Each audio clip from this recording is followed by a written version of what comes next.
Praise the Lord. प्रभूची स्तुती असो. यावेळेस आपण स्तोत्र संहितेचा अध्याय 103 आणि त्याचं 17वं वचन आपण वाचणार आहोत. परंतु परमेश्वराची दया त्याचे भय धरणाऱ्यावर युगानुयुग असते.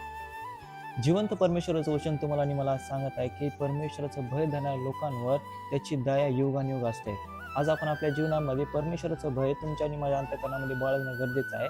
आपण ज्या वेळेला कुठलेही स्टेप घेतो, कुठल्याही आपण गोष्टीमध्ये जातो, त्यावेळेला परमेश्वराचं भय बाळगून आपण जर त्या गोष्टीमध्ये राहिलो तर जिवंत परमेश्वराची दया युगानुयुग तुमच्या आणि माझ्यावर असणार आहे.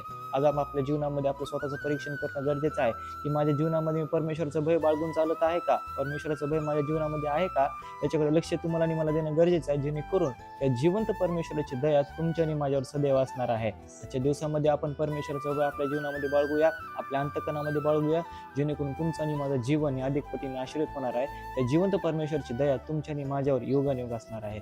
प्रार्थना करूया. जिवंत परमेश्वर, आम्ही प्रार्थना करतो त्या प्रत्येक लोकांसाठी तुझं भय त्यांच्या अंतःकरणामध्ये बाळगण्यासाठी त्यांना तू मदत कर, जेणेकरून तुझी दया युगानुयुग त्यांच्या बरोबर राहणार आहे आणि आमच्या जीवनाद्वारे तुझा आणि तुझा गौरव होणार आहे. येशूच्या नावामध्ये प्रार्थना केली म्हणून तो ऐक. आमेन. देवबाप करो तुम्हा सर्वांना वचनाद्वारे आशीर्वादाचा करो. आमेन.